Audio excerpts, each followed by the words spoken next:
原來而家入翻深圳睇牙科都可以用到香港嘅醫療券，我啱啱就帶長老去試咗啦。咁同埋用1000蚊嘅醫療券，竟然仲額外送多500俾我咯。跟住我問咗好多人，其實都唔知有呢一樣嘢㗎。咁大家睇完我成條片嘅話啦，話俾我知你會唔會上嚟去用呢個醫療券啊 ？Hello， 大家好啊，我係小唐，歡迎大家嚟到我嘅 channel 啊。今日咧又同長老啊上到嚟深圳整牙啦。之前可能都睇過我好多咧牙科嘅片啦，但係仲未成功得到啊。今次我終於得咗啦，長老自己講點解？因為次次都係嗌我植牙，我就冇咁嘅膽量。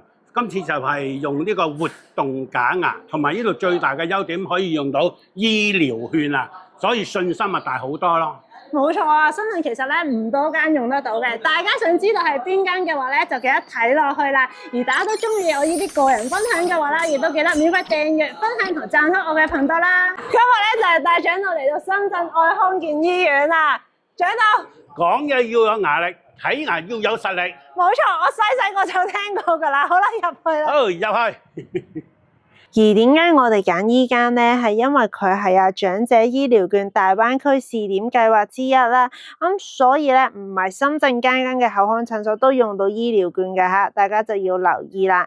佢依一間地點非常之方便啦，就喺羅湖口岸啦，一出關，行幾分鐘就已經到㗎啦。佢有幾層等候區咧，都非常之寬敞舒適啦。仲有提供咧有呢個茶水啦，同埋少少嘅糖果零食。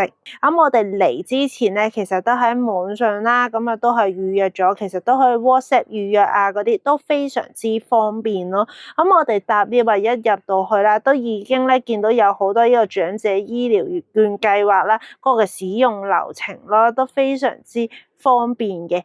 基本上只需要用身份證啦、回鄉證同埋咧，大家開通翻嗰個醫健通嗰個 app 咁樣就可以噶啦。由於預約咗啦，所以一上到去做翻個登記之後咧，就好快有職員啦，已經係帶到我哋咧入到去呢一個洗牙啦，同埋做翻一個嘅簡單嘅檢查。我亦都溫馨提醒一下啦，如果你有工聯會會員嘅話咧，其實佢哋有合作優惠㗎，每一年咧有得免費洗牙一次。但係你嚟之前都再 fact check 一下，佢個優惠係去到幾時喎？好，咁我哋咧檢查完之後啦，長老真係好多牙齒問題㗎，咁所以個職員咧就帶咗個長老去先照一照個 CT 啦，跟住咧再接受呢一個嘅牙醫一個專業嘅建議啦。但長老喺牙醫未講建議之前啦，都已經講咗佢個心理上係好怕整牙噶啦。而呢個牙醫咧，佢真係有用心啦，去聽長老講，所以佢都話啦，我唔建議你做植牙啦，係啦，因為咧你一定係接受唔到嘅。最終就提供咗一個啦，做活動假牙呢一個嘅方案俾長老啦，同埋咧就話佢有少少牙齒係需要做翻一個嘅補牙呢一個嘅項目嘅。長老聽完就覺得 OK 喎，係啦，因為唔使好似話做植牙要做手術咁樣，驚到咧鼻哥窿都冇肉啊。而牙醫咧都有好清晰話俾長老聽咧，話佢整活動假牙一定咧係不及植牙咁好啊，咬嘢啊冇得咬得咁硬啊咁樣噶啦。所以咧佢每一樣嘢都好清楚說明到啦。而個價錢方面佢都會係每一項列得好清楚嘅。或者你需要用咩物料，咁你就自己選擇，佢都係冇好 hard sell 過我哋咯。我哋亦都溫馨提醒一下咁多位啦。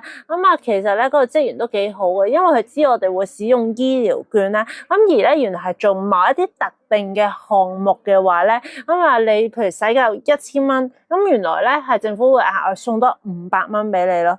好似補牙嘅項目，佢就可以做到呢樣嘢啦。但如果你將呢個醫療券用咗喺咧整假牙度咧，佢就冇咗嗰500蚊送俾你噶啦。所以咧，如果你出嚟整牙嘅時候啦，可能個職員真係咁啱冇提到，你都可以去問一問佢咯。唔好蝕咗嗰5嚿水啊嘛。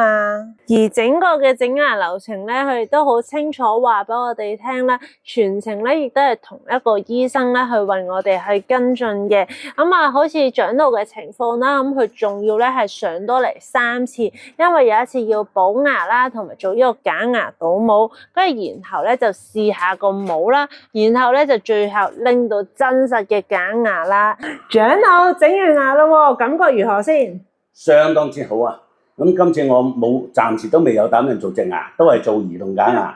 咁但係咧，比我預期佢哋好精準同埋好細心咯。咁都係啊！我覺得佢咧係每一次我哋上嚟覆診之前嘅一日啦，佢都會有電話啦。咁可能我哋會見到國內電話，你未必接噶嘛。咁佢之後就會發個信息啦，咁就提醒你聽日記得要嚟整牙啦，咁樣咯。譬如我戴落之後咧，佢話微調咧，你只需要用短信去預約，咁啊完全唔需要收費嘅。你唔好俾人家你話咩啊咁，係完全免費嘅。係啦。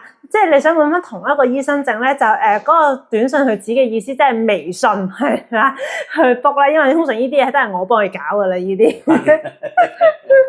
但最緊要大家舒服咯。咁但係我覺得佢呢啲售後服務都做得唔錯嘅，係重點係咩？之後呢啲係免費，唔需要話嚟覆診一次就要俾一次診金啊，或者成嗰啲係唔使咯。咁而家長到又有牙力又有實力啦，咁我會同大家一齊咧，再揾多啲好嘢食噶啦。去多啲唔同地方玩，而大家都中意睇我哋呢類型嘅個人分享嘅話咧，亦都記得快啲訂閱啦、分享同讚好我嘅頻道啦，拜拜啦！有壓力，有實力。